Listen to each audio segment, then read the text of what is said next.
Frederick Lancaster parked his ambulance in the hospital garage just like always. It was the 8th day of his routine. Same uniform, same route, same ordinary ambulance driver. Nobody noticed what he had noticed. That red bag sitting in his trunk. But when he opened that bag, nothing at Metro General Hospital was ever the same again. To understand why this ordinary man had an extraordinary bag, you need to know not who Frederick Lancaster was, but what he did and why he had been waiting for that night in those hospital corridors for 20 years. Because some people deserve to be remembered. Welcome to Hidden Legends. Before diving into this forgotten hero story, tell me in the comments which city you're watching from today and hit that subscribe button and turn on notifications. Frederick Lancaster was just an ambulance driver in everyone's eyes. 48 years old, quiet, reliable, never complained. He had worked for Metro General Hospital for 20 years. Every morning at 7 o'clock, he'd arrive at work, check his ambulance, prepare the equipment, and start the day with his partner, Sophia. Routine patient transports, emergency calls, daily 12-hour shifts. His colleagues loved Frederick. They called him Reliable Frederick. Never late, never complains, always helpful. In 20 years, he had never missed a single day of work. Hospital staff called him Frederick. He worked in perfect harmony with his EMT partner, Sophia. Patients trusted Frederick, that calm tone of voice, those gentle hands, those reassuring, everything will be okay words. But nobody asked, why is he so calm? Why does he never panic? Why has he worked at the same hospital for 20 years? And nobody had noticed this. In Frederick's ambulance trunk, alongside standard EMS equipment, sat a special red bag. For 20 years, that bag had never been opened until today, the 23rd of November, Thursday, 10:30 p.m. Frederick was working the normal night shift routine patient transports. A quiet evening partner, Sophia, was on her break. At 10:45 p.m., while Frederick was preparing the ambulance in the parking garage, 3 men entered through the hospital's main entrance. Suited, serious, they passed security directly without getting visitor cards. What caught Frederick's attention wasn't their clothing, but their walk. Such a familiar walk. They're asking for room 314, the security guard said into his radio. Frederick's heart stopped for a moment. 314. Antoine Duval's room. Federal witness, the man who would testify in court tomorrow. Those men weren't visitors. At 10:50 p.m., Frederick looked up Duval's file on the hospital computer system. Post-operative recovery. Critical witness should have been under federal protection. But where was the protection? Frederick held his phone. Should he call 911, the FBI hospital security? Then he remembered 20 years ago in exactly such a situation, 47 people had died because help had come too late. Not this time. Frederick went to his ambulance trunk and opened that red bag. The contents of the bag were an ordinary EMS equipment. Medal of Honor, 2003 Iraq Operation, Silver Star, Hospital Defense, Bronze Star, Civilian Protection, Purple Heart Combat Injuries, and underneath a photograph, a young soldier in front of a 47-person group in the rubble of a bombed hospital. Ramadi General Hospital, 2003. Operation Guardian Angel was written on the back. Frederick was the soldier in that photograph. He had defended that hospital alone for 6 hours, saved 47 patients and doctors, took 3 bullets, but never stepped back. He had received the highest military honor. He had been declared a hero. He had appeared in newspaper headlines, television news. Then he was forgotten. The war ended. New news came. People started caring about other things. Nobody remembered Frederick Lancaster.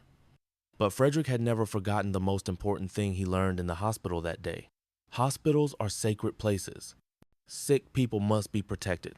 And sometimes you're the only one who can do it. He had been waiting for this moment for 20 years. What Frederick took out of the bag wasn't the medals. It was the tactical equipment he had hidden for 20 years. The same equipment he used in Ramadi in 2003. Special radio, medical supplies, protective vest, the same tools used for the most courageous hospital defense in American military history. Frederick put the vest under his uniform. He turned on the radio. He scanned emergency frequencies, and he started walking toward the corridors. Nobody might have recognized him for 20 years, but he had never forgotten who he was.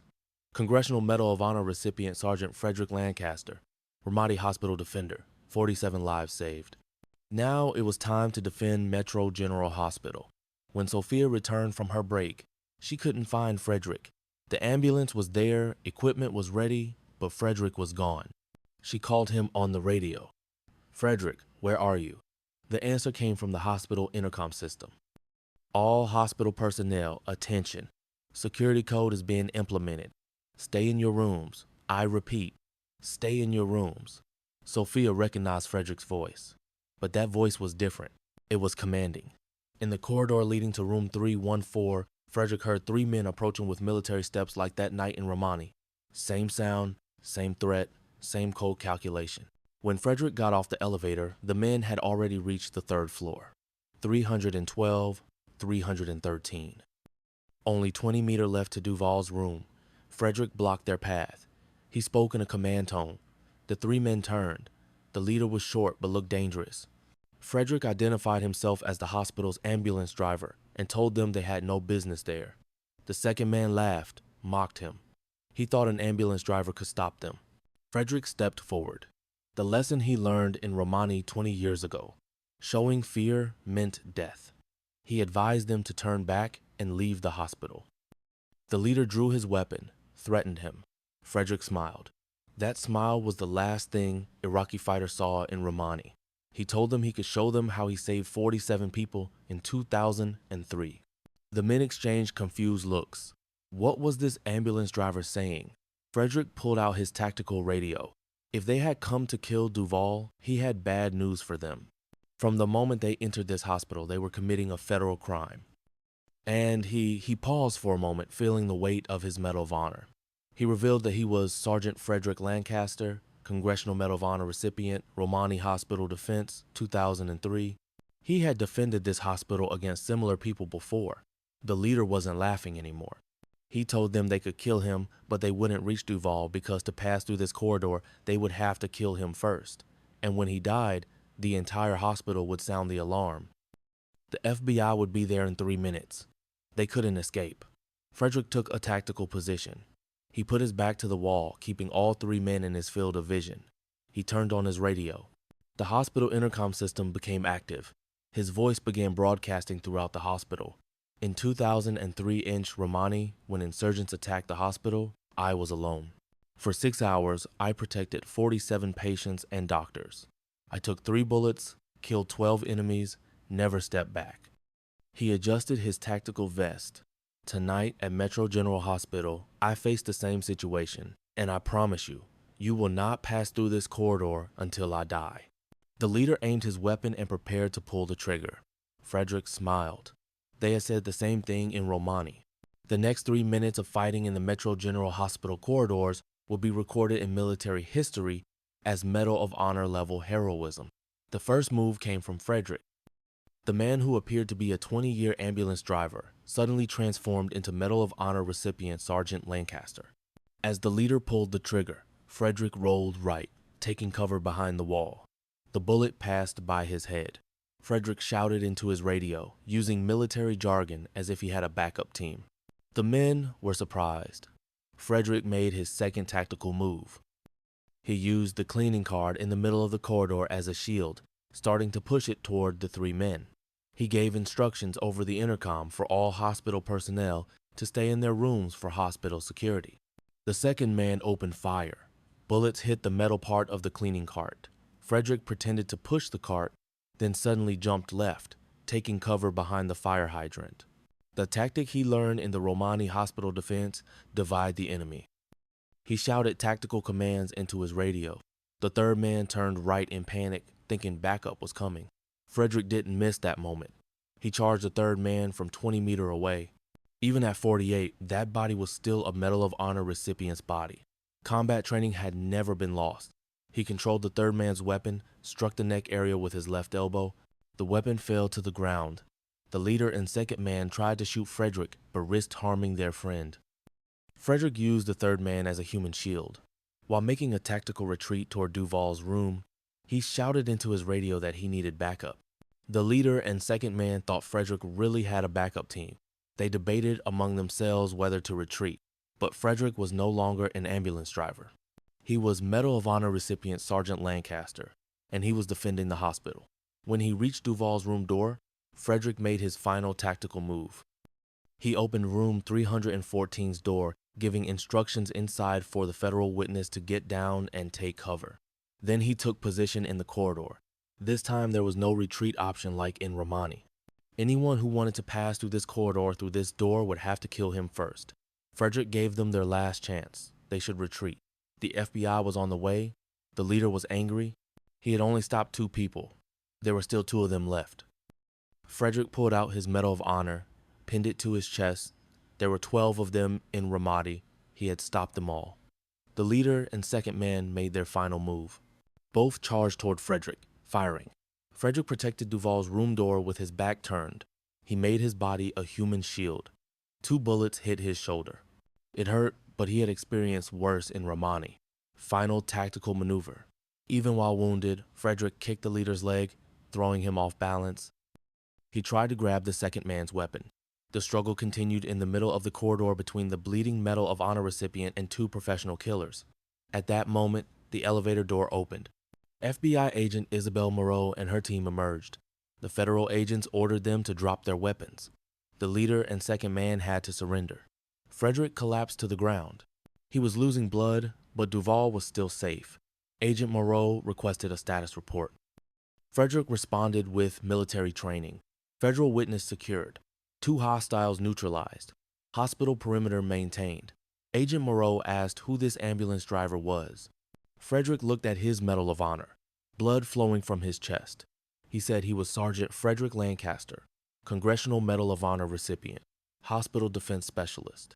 Agent Moreau asked if he was Frederick Lancaster from Ramadi. Yes, ma'am. Mission accomplished. When federal agents arrived 15 minutes later, everything was over. Status report?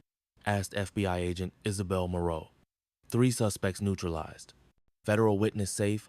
Hospital secure, Frederick calmly reported. Agent Moreau looked at Frederick. This ambulance driver was using military terms, giving professional reports. Who are you? Before Frederick could answer, hospital staff started running over. Dr. Werner, Nurse Elena Rossi, security guard Carlo Bianchi. Frederick, what happened? Was that you speaking on the intercom? Sophia looked at her partner in amazement. Frederick, how did you? Agent Moreau requested information on her radio. Frederick Lancaster, background check. Now, the response came 2 minutes later. Congressional Medal of Honor recipient, Ramadi Hospital Defense, 2003, Operation Guardian Angel. Suva för civilian save under enemy fire. Silence. Hospital staff looked at Frederick. They were learning that the man who had worked alongside them for 20 years was a Medal of Honor recipient. Frederick. Sophia held her breath. Are you a Medal of Honor recipient? Frederick smiled modestly. I used to be. Now I'm just an ambulance driver. Dr. Werner stepped forward. Frederick, you've worked here for 20 years. Why did you never tell us? Because the past is the past. I just want to help people. But Medal of Honor Sophia was still in shock. Frederick shrugged. I once defended a hospital. Tonight, I defended it again. Nothing else has changed. Agent Moreau asked while preparing the official report. Mr. Lancaster, why did you hide your military background? I didn't hide it. Nobody asked. Nurse Elena Rossi interjected. But Frederick, you're a hero. Why didn't you tell anyone? Frederick looked at the hospital corridors. Patients were safe. Staff was working. Life was continuing. Because real heroes work every day quietly. A medal is given for one day, but service is done every day. The story spread quickly. Hospital ambulance driver's 20-year Medal of Honor secret, but Frederick didn't give interviews, didn't appear on television. The next day, he came to work, prepared his ambulance, continued his normal routine. Hospital management tried to organize a special ceremony. Frederick politely declined. I was already honored in 2003. Now I just want to work. But hospital staff started looking at Frederick differently. He was no longer just an ambulance driver. He was a living legend. Sophia asked her partner, what else don't I know? Frederick smiled. In 20 years, you've learned everything you need to learn. I'm still the same Frederick.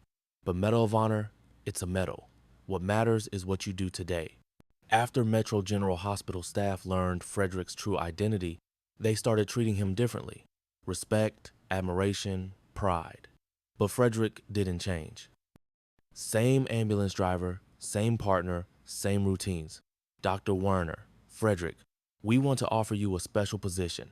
Security consultant, training coordinator. Frederick shook his head. Thank you, but I love driving ambulances. The hospital administrator insisted. But your experience, your knowledge, my experience is in patient transport. My knowledge is in driving ambulances.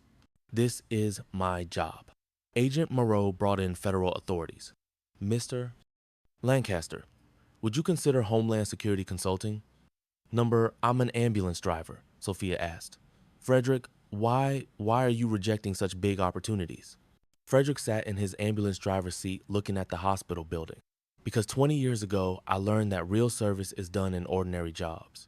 Medals are for ceremonies. Service is for life. Media tried to spread Frederick's story, but Frederick refused. It went viral on social media, but Frederick didn't open an account. But everything changed inside the hospital. Patients started seeing Frederick differently. This ambulance driver is a Medal of Honor recipient. Trust increased. Fear decreased. Young doctors started showing respect to Frederick. They started calling him Sir. Frederick asked them to continue calling him Frederick. Sophia was proud to partner with him. I've been working with a hero for 20 years. Frederick, number. You've been working with an ambulance driver for 20 years. That hasn't changed. But one thing had changed. Frederick was no longer hidden. He was an open hero. And he allowed his Medal of Honor to be displayed in the hospital showcase with a single inscription. Service continues. Frederick Lancaster still works as an ambulance driver at Metro General Hospital today. Same partner, same route, same humble service. But now, when he walks through hospital corridors, people look at him differently with respect, gratitude, pride. Frederick doesn't like this. I'm the same person, he says. I'm just doing my job. Federal witness Antoine Duval won the case. The organized crime network was dismantled. Justice was served. Frederick's comment, good. The hospital security was maintained. Hospital management hung a plaque in Frederick's honor. Frederick Lancaster, Medal of Honor recipient, hospital protector. Frederick didn't want the plaque, but the hospital insisted for future generations to know. Young EMTs come to learn from Frederick. How do you stay so calm, Frederick? Practice. 20 years of practice. I'm not talking about the Medal of Honor. Neither am I. If you want to learn to drive an ambulance, learn to drive an ambulance. Frederick Lancaster's story teaches us this. Real heroes don't chase titles, don't appear in media, don't show off. Real heroes go to work every day, do their duties, help people quietly, humbly. Frederick hit his Medal of Honor for 20 years. Because medals belong to the past, service belongs to today. And sometimes the most ordinary looking people actually have the most extraordinary backgrounds. Your ambulance driver might be a national hero. Your janitor might be a war veteran. Your security guard might be someone who has saved lives. Show them respect, because real heroes live among us. Work, serve. At Hidden Legends, we continue to tell these stories because forgotten heroes deserve to be remembered. Tell us in the comments, which city are you watching from? Have you ever learned that someone you knew had a surprising background? If Frederick's story moved you, like the video and subscribe to Hidden Legends. Turn on notifications because we share stories of real heroes living among us every day. Remember, the greatest heroes sometimes work in the most ordinary jobs. See you in the next Hidden Legends.